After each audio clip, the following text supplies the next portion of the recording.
पंचतपपूर्ती सोहळा म्हणजे 60 वर्षे पूर्ण झालेली आहे असा हा गुरुवर्य स्वात्मसुख निवासी गुरुवर्य विठ्ठलनाथ बाबांनी आरंभ केलेला अखंड हरिनाम सप्ताह किंबहुना शारदीय नवरात्र उत्सव।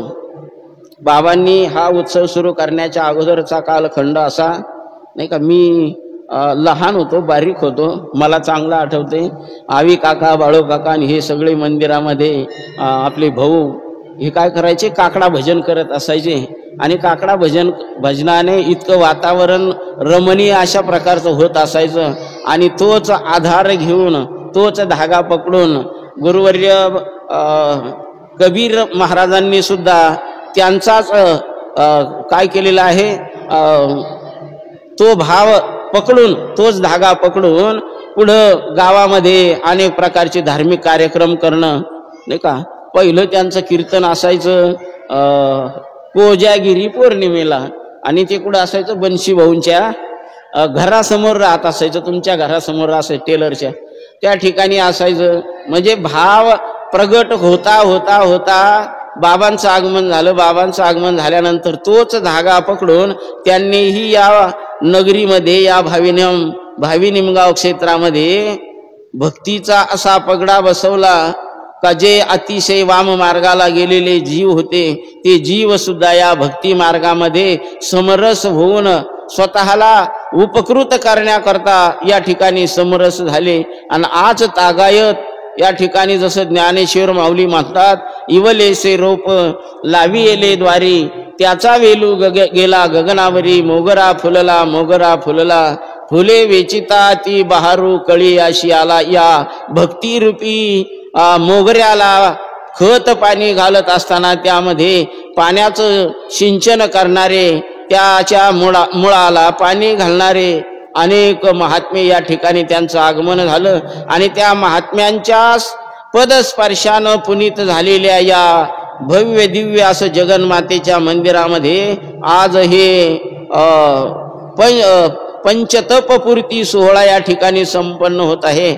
आणि या पंचतपपूर्ती सोहळ्यामध्ये माझ्यासारख्या मज पामर आहे काय थोर, पण पायीची वाहन पायी बरी, परंतु साधू संतांनी सांगितलेला जो निरोप आहे, जे त्यांनी दिलेले ज्ञान आहे, त्याच ज्ञानाचा उहापोह करून या ठिकाणी मी तुमच्या समोर बोबडी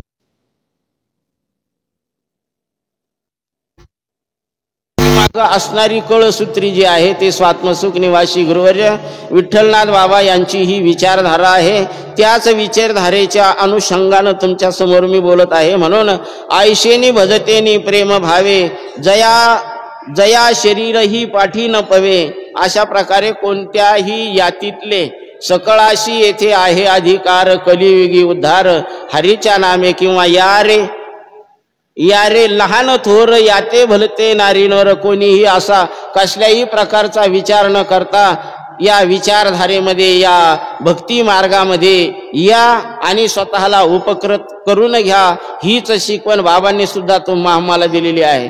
बाबांनी लावलेला हा एक विशाल अखंड हरिनाम सप्ताहाचा जो विशाल वृक्ष आहे, त्या विशाल वृक्षाला खत पाणी घालणारे अनेक महात्मे या ठिकाणी येऊन गेलेले आहेत। आपल्याला रात्रंदिवस त्यांनी शिकवण दिली। या ठिकाणी हरिभक्तीपरायण सांगळे गुरुजी येत असायचे, हरिभक्तीपरायण केदार गुरुजी येत असायचे आणि अति बाबांच्या सानिध्यामध्ये राहून आपल्यासारख्या अज्ञानी जीवाला सन्मार्गाला लावण्याकरता हरिभक्तीपरायण स्वात्मसुख निवासी श्री सद्गुरु समर्थ चंपामाई महाराज यांनी सुद्धा आपलं आयुष्य या ठिकाणी वेचलेलं आहे। आणि या ठिकाणी राहून रात्रनरात्र या ठिकाणी बैठक होत असायची। त्या बैठकीच्या अनुषंगानं ज्या वेळेस या ठिकाणी सत्संग होत असायचा, बाबांचा तर रोज नित्य पाठ असायचा, त्या नित्य पाठाकरता बरेच जण असायचे आणि त्या नित्य पाठामध्ये किती वेळ असायचा तर 1 तासाची पोथी या ठिकाणी गुरुवर्य बाबाजी सांगत असायचे। पण सांगत असताना त्यांनी ग्रंथ उघडावा त्यावेळेस उजेड सुद्धा, प्रकाश सुद्धा मंदिरामध्ये नसायचा। या ठिकाणी एक पडवी होते, लांबलचक होती, 12 खानाची पडवी होती। त्या पडवीमध्ये जर ज्यादा पाऊस आला तर देवीच्या त्या गाभाऱ्यामध्ये त्या ठिकाणी पोथी घेत असायचे. तिथं बसल्यानंतर जी सुरुवात व्हायची, त्यांनी ग्रंथ उघडावा, ओवी वाचावी, डोळे झाकून घ्यावे, जी सांगायला सुरुवात करावी. 1 तास म्हणू नका का 2 तास म्हणू नका, किती वेळ त्यांची सारखी बडबड चालत असायची. राम राम राम राम. ऐकणारे सुद्धा कंटाळून जात असत. पण ते जातीचे होते ना, या जातीचे नाही बरे, कोणत्या जातीच्या दर्दी होते. ते दर्दी मात्र त्या ठिकाणावरून उठत नव्हते. या ठिकाणी या होमाच्या अलीकडून एकदा कीर्तन सुरू झालं. कीर्तन सुरू झाल्यानंतर बाबांनी जो कंबर बांधलं, कंबर बांधल्यानंतर जो पोटावरून हात फिरवला आणि जीच त्या कीर्तनाला सुरुवात झाली. ज्यांनी प्रमाण द्यायचे त्यांनीच द्यायचे, बाकीच्यांनी कोणी तोंड सुद्धा मध्ये घालायचं नाही. सांगता सांगता सांगता कीर्तन 1 तासाचं 2 तासावर जावं. 2 तासाच्या पुढे कीर्तनाचा वेळ नाही महाराज. परंतु बाबांनी ज्यावेळेस सांगायला सुरुवात करावी, विठोबा रुक्माई भजन केव्हा होईल याची सुद्धा थांग पत्ता लागत नसायची. हो, त्या टायमाला टाळकरी कोण, किसन मामा घनवट असायचे आणि कडू बाळकोचे नाही का, ते नाही राजीद, लक्ष्मण भाऊ पाटील, रेवणनाथ पाटील, हे सगळे जण भजनी असायचे. परंतु जादा वेळ जर झाला तर एकाचा टाळ एकाच्या खांद्यावर ठेवायचा आणि निघून जायचा. आपल्या तात्याला विचारा तुम्ही, कित्येक जण निघून जायचे, दुसऱ्याच्या खांद्यावर टाळ ठेवायचा आणि निघून जायचं. पण जे खरोखर त्याच्या मधले जे दर्दी होते, दरिद्री म्हणत नाही बरं मी, त्यातले दर्दी जे होते ते मात्र हो त्या ठिकाणी घातली मुरकुंड झालो शिरोमणी लंड नाही का. तुझे द्वारीचा कुतरा नको मोकलो दातारा, धरणे घेतले दारात नको धरुनी उठवू हात.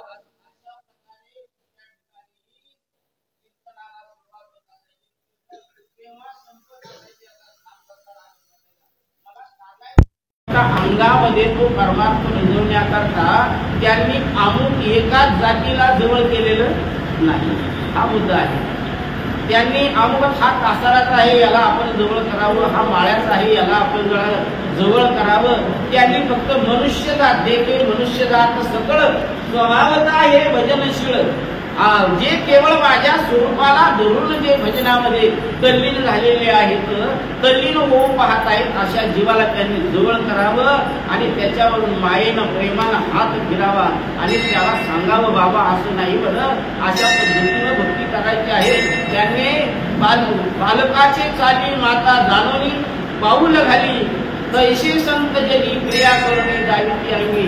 हो, कीर्तनाला येण्याकरता किंवा काकडा भजनाला येण्याकरता जर उशीर जर एखाद्याला झाला तर ते दारोदार जाऊन त्याची कडी वाजत असायची. उठा, आम्ही देवीच्या मंदिराजवळ राहत होतो, आमच्या दारासमोर आली हो उठा, कडी वाजायचे. म्हणजे त्यांचं काय गुंतलं होतं हो, एवढी मोठी भक्ती आपल्याकडं हो करून घेण्याकरता त्यांचं काय असं गुंतलं होतं, काय त्यांचं असं झोपलेलं होतं का त्यांनी आपल्याला उठावं म्हणून त्यांनी आपल्याला रात्रीचा दिवस करण्याचा शिकवलेला आहे. उठा जागी भारे आता स्मरण करा पंढरीनाथा, भावे चरणी ठेवा माता चुकवी व्यथा. जन्माच्या याच जन्मामध्ये फक्त तुम्हाला ही भक्ती करता येते आणि तो हे नाही कोठे. पशु पाप पशु काय पाप पुण्य झालं नाही,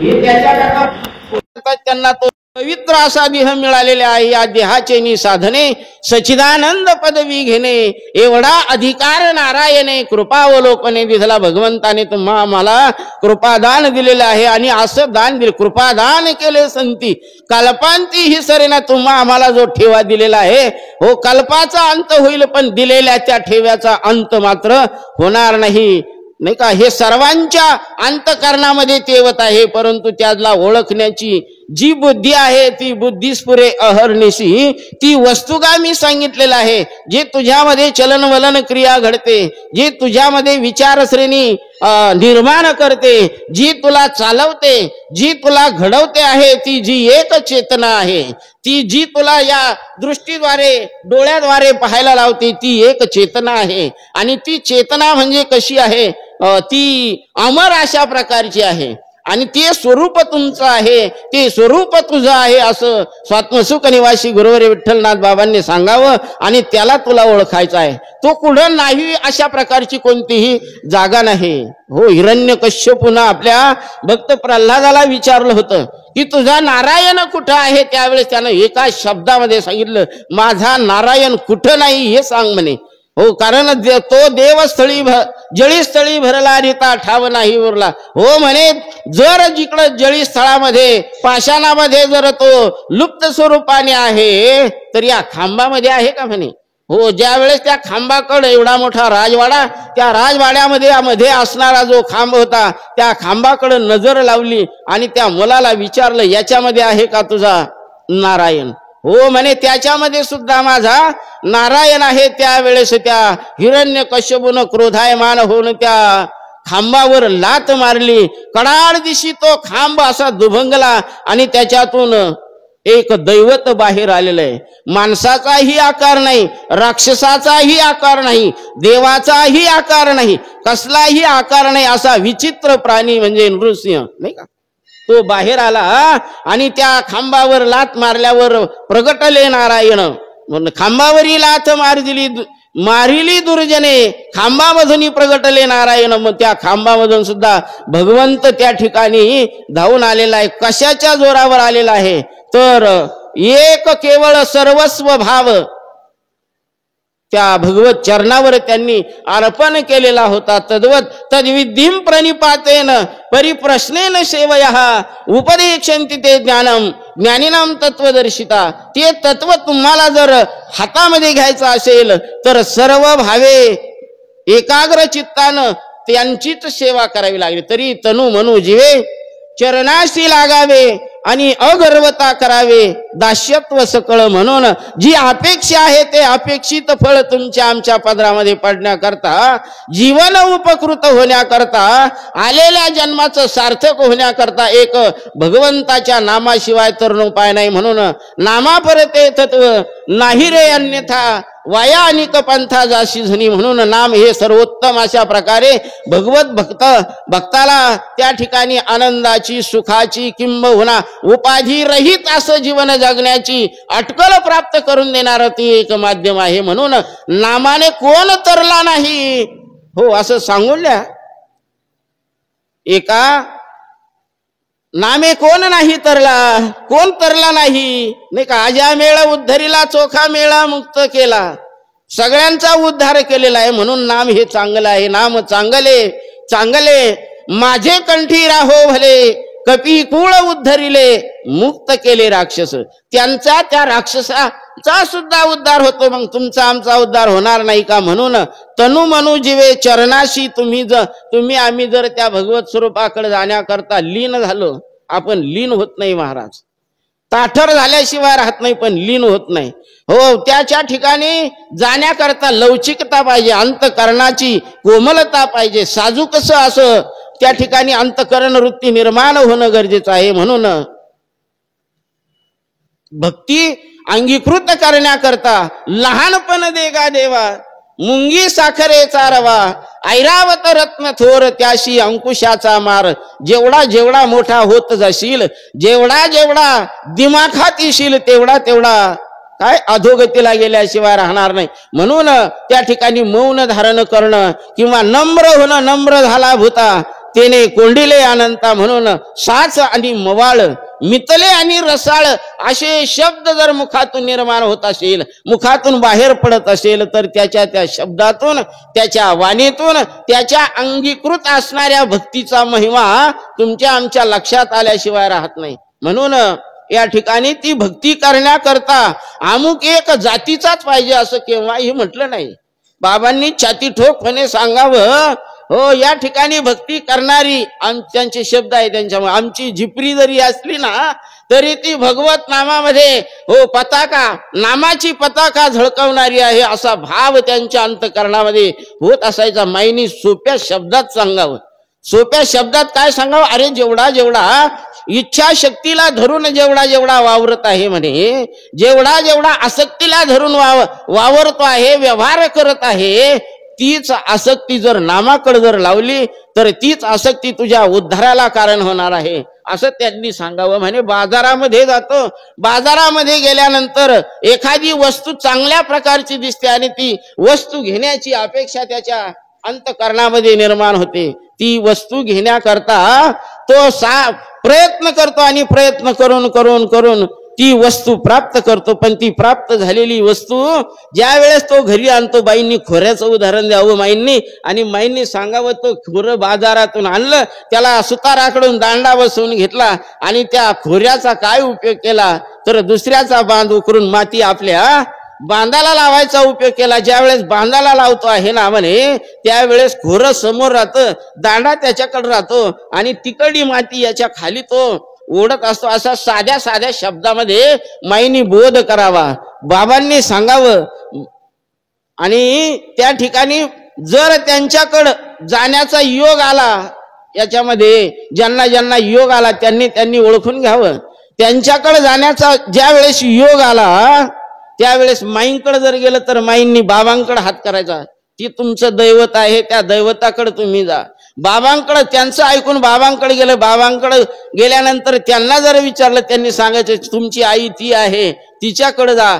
असं ते एकणाऱ्याकडे बोट करून त्याचा खुंटा किती बळकट झालेला आहे याची ते काय करत असायचे, पडताळणी करत असायचे. पुन्हा पुन्हा त्यांच्याकडे ज्या वेळेस जीव जायचा त्यावेळेस त्या ठिकाणी त्या जीवाला उपकृत करण्याकरता सांकेतिक खुणा असायच्या. त्यांनी डोळ्यानं खुणावं आणि माईंनी अनुग्रह द्यावा, माईंनी खुणावं आणि बाबांनी अनुग्रह द्यावा. असं काही त्यांनी पडताळणी करून जीवाच्या स्वाधीन केलेलं जे बीज आहे, जे महावाक्य आहे, ते नैनन छिंदंती शस्त्रानी नैनन दहती पावकः, ते शस्त्रानं तोडल्या जात नाही, जाळल्या जात नाही, कापल्या जात नाही. ते कसं आहे तर चिरंतन अशा प्रकारचं शाश्वत सुखाची प्राप्ती करून देणार अशा प्रकारचं आहे. म्हणून या भक्ती प्रवाहामध्ये जो जो जीव येईल त्या त्या जीवाचं कोट कल्याण झाल्याशिवाय राहणार नाही. म्हणून ते कल्याण होण्याकरता भजतेनी प्रेम व्हावे. भजत असताना अंतःकरणामध्ये प्रेम असणं गरजेचं आहे. आणि अंतःकरणामध्ये जर प्रेम नसेल, भक्ती प्रेमाविन ज्ञान नको देवा, अभिमान नित्य नवा तया माझी. म्हणून प्रेम सुख दी, प्रेम सुख दी, प्रेमाविन नाही समाधान. भजन कितीही केलं नाही का, कितीही करत राहिला तर भजनाने उद्धार होणार नाही असं नाही महाराज, नाही का. परंतु मुक्त होता येणार नाही का. चांगल्या प्रकारे बोलता यायला लागलं म्हणून तो पंडित होणार नाही, तो वाचाळ एखाद्या वेळेस बनेल.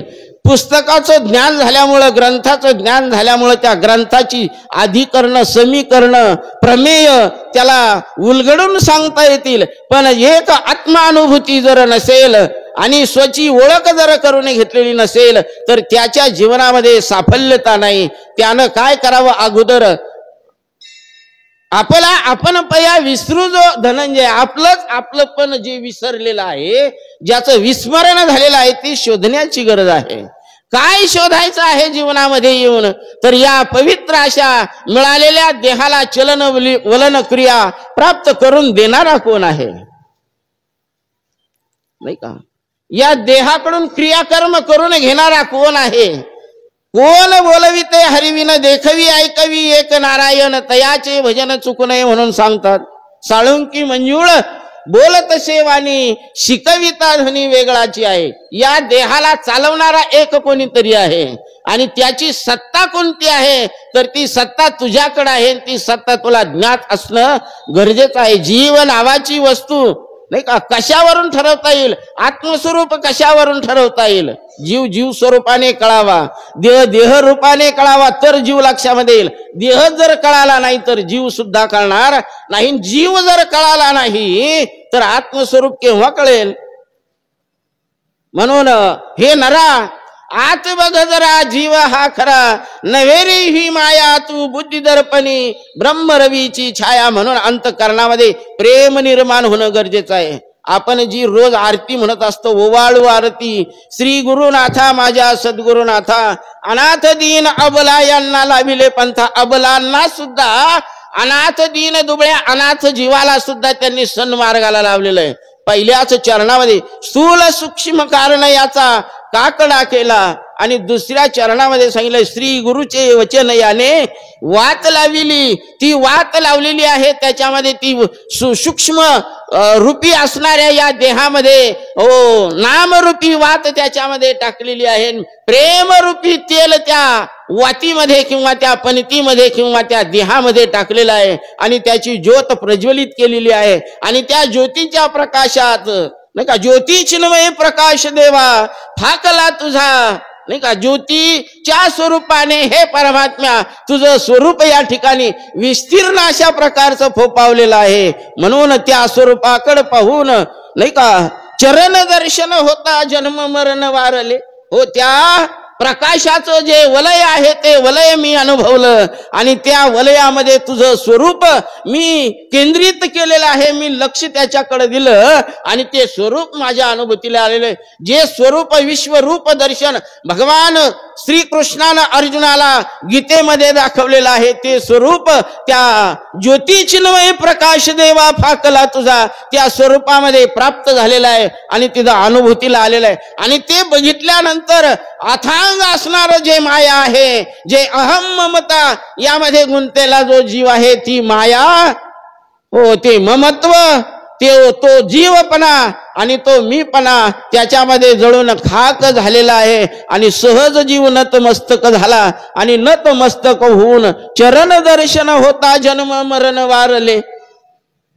नाही का चरण दर्शन तुझा साक्षात्कार मला झाला आणि तुझ्या साक्षात्कार होऊन खरोखर मी तत्सम भावावर किंवा त्या स्वरूपावर आरूढ झालेलो आहे असा जीवात्मा त्या ठिकाणी खात्रीपूर्वक सांगत असतो. बुद्धी निश्चय आत्मज्ञान ब्रह्मरूप भावी आपण आपलं स्वरूप आपल्या लक्षामध्ये आल्यानंतर कळाल्यानंतर नक्कीच तो जीव त्या भक्तिमय मार्गावरून केव्हाही कसल्याही प्रकारचं संकट जरी जीवावर आलं तरी त्याच्यावरून तो बाजूला होणार नाही. म्हणून निर्गुण व्यापक सगुण नामे सखयानंद मूर्ती निर्गुण असणारं जे परमतत्व आहे ते सगुण साकार स्वरूपामध्ये हे श्री गुरु तुमच्या रूपानं अवतीर्ण झालं आणि ते निर्गुण स्वरूपाचं दर्शन तुम्ही मला घडवून दिलेलं आहे असा त्या आरतीचा सरळ अर्थ आहे. आणि त्या आरतीमध्ये जे तत्व सांगितलेलं आहे ते फक्त तत्व श्री गुरु आहे सद्गुरु आहे. आणि ते सांगतात ऐक ब्रह्मज्ञानाची खोली सांगेन एकेची बोली जयाची वासना निमाली तो प्राप्त पुरुष सांगितले. स्वात्मसुखामधली ओवी आहे. म्हणून श्री गुरु काय करत असतात शिष्या स्वात्मसुखाची प्राप्ती होय निश्चिंती तात्काळ त्याला सुख दुःखाचा विरहित अशा प्रकारची अवस्था करून प्राप्त करून देणारे जीव स्वरूपावरून आत्मस्वरूपावर विराजमान करणार असं ते जे एक तत्व आहे. तया नाम बोली जे संत जे शाश्वत अशाश्वत निवाडा करी या तत्वाचा निर्वाळा करणारे ते संत महात्मे आहेत. म्हणून या भक्ती मार्गामध्ये येण्याकरता त्यांनी कसं सांगितलं तरी 9व्या अध्यायामध्ये सांगितलं तरी झडझडवणी वहिला आणि ग या भक्तीची या वाटे लाग जे पावशी अव्यंग निज धाम माझे. म्हणून भक्ती मार्गाला लाग झटकन लाग पटकन लाग असं का म्हटलेलं आहे. कारण क्षणभंगूर नाही भरवसा वारे सावध तोडा माया आशा काही न चले मग गळा पडेल फासा पुढे हुशार थोर आहे ओळसागा. पुढं जन्म मरणाचा फेरा तुमच्या सन्मुख आहे. म्हणून त्याच्यामधून झटपट सावध व्हा आणि सावध होऊन देव करा कैवारी. त्या परमात्म्याची शरणागती तुम्ही करा. शरणागती जर तुम्ही केली तर तुम्हाला जन्म मरणाची भ्रमंती करावी लागणार नाही. म्हणून कोणत्याही प्रकारे असो खटनट यावे आणि शुद्ध होऊन जावे या भक्ती मार्गामध्ये सर्वसामान्य जीवानंही यावं. कारण हे पंचतपपूर्ती बरं ना वर्ष पंचतपपूर्ती 12 25 60 वर्ष पूर्ण झाले ना. मग या 60 वर्षामध्ये आपण जी भक्ती केलेली आहे त्या भक्तीचं स्वरूप म्हणजे आजचा दिवस आहे. आपण आयुष्यभर बाबांच्या सानिध्यामध्ये राहून जी भक्ती केली त्या भक्तीचे आपण काय आहोत साक्षीदार आहोत. आणि त्या त्या भक्तीचा साक्षीदार उद्याच्याला आपण राहूत का नाही राहूत याचं काय सांगता येणार नाही. म्हणून या तपपूर्ती सोहळ्यामध्ये नाहून सुलाखून तापून निघण्याकरता, देह पवित्र करण्याकरता आज आणि आता आजची जी घडी आहे या घडीसारखी पुन्हा घडी प्राप्त होणार नाही. म्हणून आहेत बहु होतील बहु, अनेक आहेत अनेक होतील, परंतु ही वेळ मात्र पुन्हा प्राप्त होणार नाही. आजचा दिवस उद्याच्याला येणार नाही. म्हणून क्षणोक्षणी हाची करावा विचार, करावा व्यापार, भव सिंधू नाशिवंत देह, जाणार सकळ आयुष्य खातो काळ, सावधान. म्हणून सावधानतेचा इशारा केलेला आहे. म्हणून मी अमक्याचा आहे आणि मी तमक्याचा आहे, नाही का. म्हणून मला मंदिरामध्ये जाण्याचा अधिकार नाही, नाही का. चोखोवारा यांनी सांगितलेलं आहे, एका भजनामध्ये त्यांनी म्हणलेलं आहे, दर्शन करायला जावं तर आम्ही जातीहीन आहोत, आम्ही यातीहीन आहोत, आम्हाला मंदिरामध्ये प्रवेश मिळत नाही. तशी परिस्थिती आज नाही महाराज. म्हणून सर्व ढोबळ अंतःकरण वृत्तीनं विचार करावा. भक्ती मार्गामध्ये जाण्याकरता माझा उद्धार झाला पाहिजे, भक्ती माझ्या आचरणामध्ये आली पाहिजे, हा भाव जर अंतःकरणामध्ये असेल तरच त्या भक्ती मार्गामध्ये येऊ शकतो, अन्यथा येऊ शकत नाही. असे कित्येक येतील, नाही का, अनाधिकारी सुद्धा येतील आणि ते सुद्धा उपकृत होण्याचा प्रयत्न करतील, पण त्यांना उपकृत होता येणार नाही. भक्ती मार्गाचा रंग लुटवता येणार नाही. भक्ती मार्गामध्ये असणारे प्रतिबंध शोधता येतील. काय मी काय म्हणतोय, भक्ती मार्गामध्ये असणारे प्रतिबंध शोधता येतील, पण भक्ती मार्गाचं सूत्र हातामध्ये येणार नाही. म्हणून ती भक्ती प्राप्त करण्याकरता तुका म्हणे अंगे व्हावे ते आपण, तरीच महिमान येईल कळ, अन्यथा कळणार नाही. कारण त्याच्यामध्ये समरसता निर्माण होणं गरजेचं आहे. सागर स्वरूपाला, अथांग स्वरूपाला प्राप्त व्हायचं असेल तर नदीच्या स्वरूपामध्ये यावा लागेल, नाल्याच्या स्वरूपामध्ये यावा लागेल. जुळू खुळू वाहणारा जो झिरा आहे, ओढा आहे, त्या ओढ्याच्या स्वरूपामध्ये यावे लागेल, म्हणजेच नदीला मिळता येईल. आणि नदीला जर मिळाला तर सागराला जाता येईल, अन्यथा जाता येणार नाही. म्हणून येण्याची शरीरा येणे सरे, किंब होना येरधारे, चिरा पडे याच देहानं, आणि हे ज्ञान नाही कोठे इतर योनीमध्ये नाही. म्हणून मनुष्य देह ऐसा निद, साधाल तरी साधा सिद्ध, करोनी प्रबोध संत पार उतरले. अनेक गेले तरले तरती हा भरवसा, नामधारकाचा ठसा. हो, त्याच्या ठिकाणी असा भाव निर्माण होणं गरजेचं आहे. मी तरुणच जाणार आहे, मग त्या ठिकाणी त्याची श्रद्धा त्याला कारणीभूत ठरत असते. कारण श्रद्धा वान लभते ज्ञानम, श्रद्धा ही अतिशय अशा प्रकारची शुद्ध असावी लागते आणि पक्की असावी लागते. हो, दोन मित्र असतात आणि त्या दोन मित्रामध्ये एक मुस्लिम यवन असतो आणि एक हिंदू असतो. हिंदू आणि मुस्लिम या दोघांची मैत्री असते. हे दोघ जण एकदा मंदिरामध्ये गेले आणि सहज त्या भक्ती मार्गामध्ये भगवान श्रीकृष्णाची आराधना चाललेली असते, आरती चाललेली असते, आणि हे दोघ जण मंदिरात जातात आणि त्या आरतीमध्ये सामील होतात. इतका भाव त्यांच्यामध्ये प्रगट होतो का अशा प्रकारे या भक्ती मंदिरामध्ये येऊन आपण जर आपलं जीवन कृतार्थ करू शकलो तर किती भाग्य आपलं उज्ज्वल होईल. म्हणून त्यांच्या अंतःकरणामधले भाव प्रगट झाला. अंतःकरणामध्ये निर्माण होणारी जी एक सद्वासना आहे, हो, ती सद्वासना जीवी धरणं गरजेचं असतं. काय एक उभी आहे, म्हणून ही सद्बुद्धी ठेकोटी म्हणून आहे. म्हणून अंतःकरणामध्ये निर्माण जैशी सद्बुद्धी, जैशी दीप कलिका धाकुटी, परी बहु तेजाते प्रगटी, तैशी सद्बुद्धी ठेकुटी. म्हणून अंतःकरणामध्ये निर्माण झालेली जी सद्वासना आहे तिला लहान समजू नये.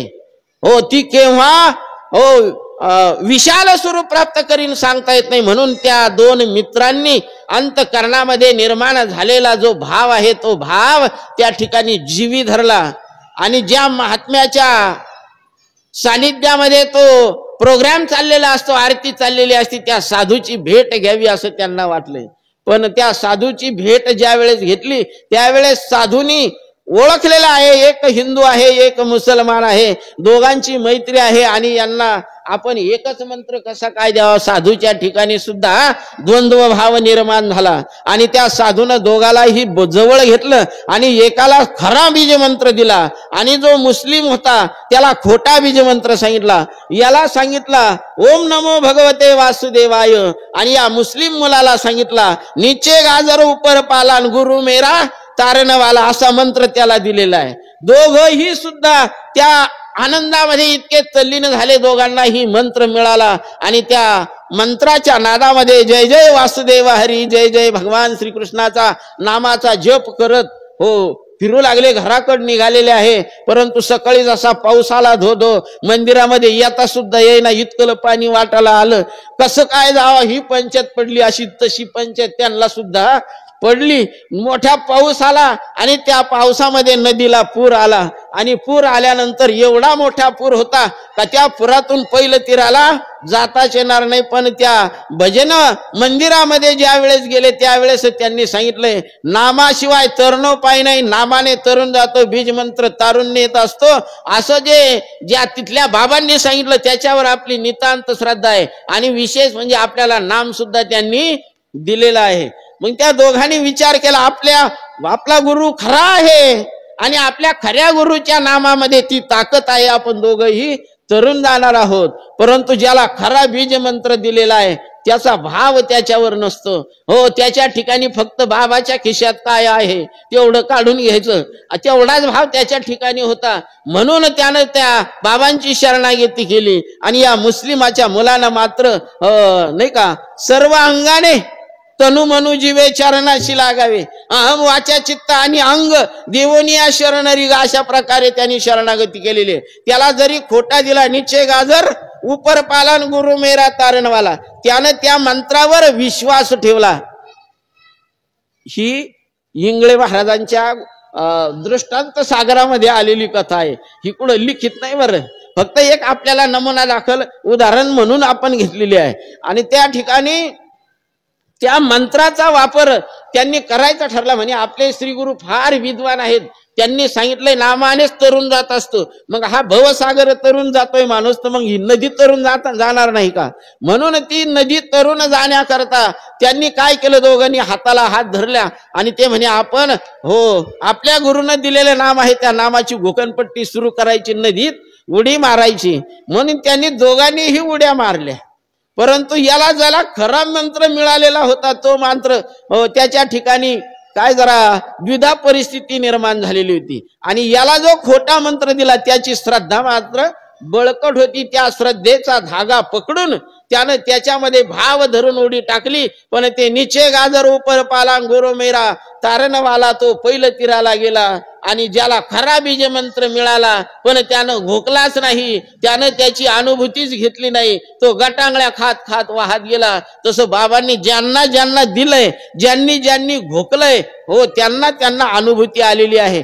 बाकीच्यांना आली नाही असं मला म्हणायचं नाही, ते अधोगतीला जातील असं मला म्हणायचं. त्यांचा या जन्मात नाही उद्धार झाला तरी पुढील जन्मात तरी उद्धार झाल्याशिवाय राहणार नाही, यात शंका घेण्याचं कारण नाही. परंतु भक्ती मार्गामध्ये येण्याकरता अंतःकरणामध्ये सद्वासना सद्भाव निर्माण होणं गरजेचं आहे. आणि तो सद्भाव निर्माण होण्याकरता या क्षेत्रामध्ये भाविनिमगाव नगरीमध्ये इतकं सोपं आणि स्वच्छ वातावरण निर्माण झालेलं आहे नाही का. आणि या वातावरणामध्ये नाहून सुलाखून तापून निघण्याकरता या मंदिरामध्ये यावं, या भक्ती रसामध्ये आपल्याला ओतून द्यावं आणि तल्लीन व्हावं. कारण हाच स्वर्ग आहे, स्वर्ग दुसरीकडे कुठं नाही.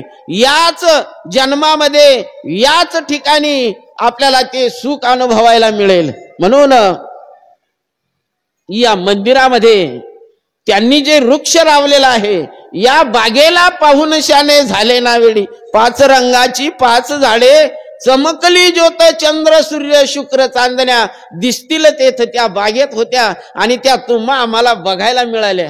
बघायला कोणत्या मिळाल्या? ज्यांनी डोळे झाकले त्यांना बघायला मिळालेले आहेत. ज्यांनी उघडे डोळे ठेवून पाहण्याचा प्रयत्न केलेला आहे ते पाहते गेले पाहणेपरी, पाहते गेले पाहणेपरी, पाहण्यावरीच गेलेला आहे. कोण कसा डुलतोय, कोण कसा नाचतोय नाही का. अशा प्रकारे भक्ती ही दुसऱ्याकडे पाहून करायची नाही. भक्ती ही स्वतःच्या उद्धाराकरता आपण भगवत स्वरूपाकडे येन केन प्रकारे त्या स्वरूपाला कशा पद्धतीने मिळवू याची कास धरून जाण्याचा जर प्रयत्न केला तर नक्कीच जीवन उपकृत झाल्याशिवाय राहणार नाही.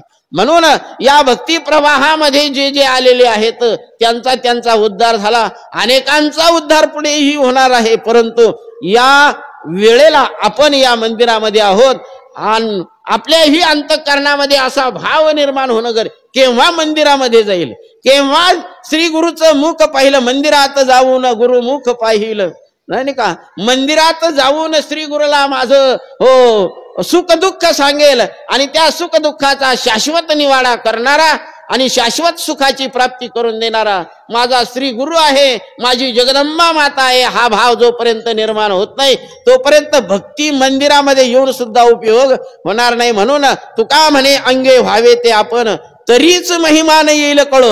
अंगीकृत आपण केल्याशिवाय ते स्वरूप तुमच्या आमच्या लक्षात येणार नाही. ते स्वरूप तुमच्या आमच्या लक्षात येण्याकरता बाबांचा वारसा चालवण्याकरता हो आपल्याला मार्गदर्शन करण्याकरता महाराजांचंही सुद्धा या ठिकाणी आगमन झालेलं आहे. आपण त्यांच्या संगतीमध्ये जाऊन स्वतःला उपकृत करून घ्यावं. त्यांचा उद्धार होईल यात नवल नाही, परंतु आपला उद्धार त्यांच्याबरोबर झाला पाहिजे ही विशेष आहे. महाराजांचा उद्धार होणारच आहे, पण आपला उद्धार कोण करील. कही तो स्वामी भेटेल, कही बिरडे फिटेल, युगाहुनी वडील निमिषमानी. हो एक एक क्षण युगासारखा अंतःकरणामध्ये निर्माण झाला पाहिजे तर भक्तीची ओढ लागत असते. पडता पाऊस जरी असला तरी सुद्धा भक्तीचं वेळ लागलं ना तर जीव मंदिरामध्ये आल्याशिवाय राहत नाही. रात्रीचा दिवस करतो नाही का. अंधार जर असेल बॅटरीची सुद्धा तो काय करत नाही, विचारणा करत नाही. अंतःकरणामध्ये भाव निर्माण झाला लगेच निघत असतो. त्याला काटा मोडत नाही, त्याला सुख दुःखाचे झटके बसत नाही, कारण ओढ लागलेली असते. जसं कशी ओढ लागावी, जशी धो धो पाऊस पडावा, पाऊस पडल्यानंतर नदीला लोंढा येतो. लोंढा आल्यानंतर नदीमध्ये अतिक्रमण झालेलं आहे, तिला वाट राहिली नाही, पण ती वाट केल्याशिवाय राहत नाही. कोणाला वाहून नेते कोणाला बुडवते त्याचं सांगता सुद्धा येत नाही. त्या पाण्याच्या ठिकाणी जी खलाळता आहे ती खलाळता जर आपल्या अंतःकरणामध्ये भक्तीविषयी निर्माण झाली तरी नक्कीच सागर रूप परमात्म स्वरूपाला जाऊन मिळाल्याशिवाय राहणार नाही. याच्यामध्ये कसल्याही प्रकारचा संकोच न करता द्वैत भाव न ठेवता या ठिकाणी भगवत स्वरूपाकडे जाण्याकरता तरी झडझडोनी वहिला आणि ग ये भक्तीची वाटे लाग, जे पावशी अव्यंग निज धाम माझे करता त्या करता काय कर तू मन हे मीच करी. माझी या भजनी प्रेमधरी सर्वत्र नमस्कारी मज एकाते. आणि तू एकदा माझाच स्वीकार केला तनु मनु जीवे चरणाशी जर अर्पण केलं तर नक्कीच तुझा उद्धार झाल्याशिवाय राहत नाही. माझ्या अल्पमतीप्रमाणे अल्पबुद्धीप्रमाणे यथामती यथा वेळेत बोलण्याचा प्रयत्न केला. जे खरं बोलणं तुम्हाला भावलं असेल ते स्वात्मसुख निवासी गुरुवर्य बाबाजींचा आहे. आणि जे तुम्हाला माझ्या बोलण्यातून जो दोष आढळला आहे तो माझ्यासारख्या या जीवाचा आहे. म्हणून त्याच्याबद्दल क्षमा मागतो. आणि मी ही जी वाङ्मयीन सेवा आहे ही वाङ्मयीन सेवा परमात्म स्वरूपाच्या ठिकाणी श्री गुरूंच्या ठिकाणी जगदंबा मातेच्या ठिकाणी प्रभुप्रिय असणारे श्रोते वर्ग या सर्वांच्या माता माऊल्यांच्या चरणी समर्पित करतो आणि माझ्या वाणीला विराम देतो. पुंडलिक वरदा हरी विठ्ठल श्री ज्ञानदेव माऊली ज्ञानेश्वर महाराज की जय. पंढरीनाथ भगवान जगदंबा माता की, सद्गुरु श्री विठ्ठलनाथ महाराज की जय. विठ्ठल विठ्ठल विठ्ठल विठ्ठल विठ्ठल विठ्ठल.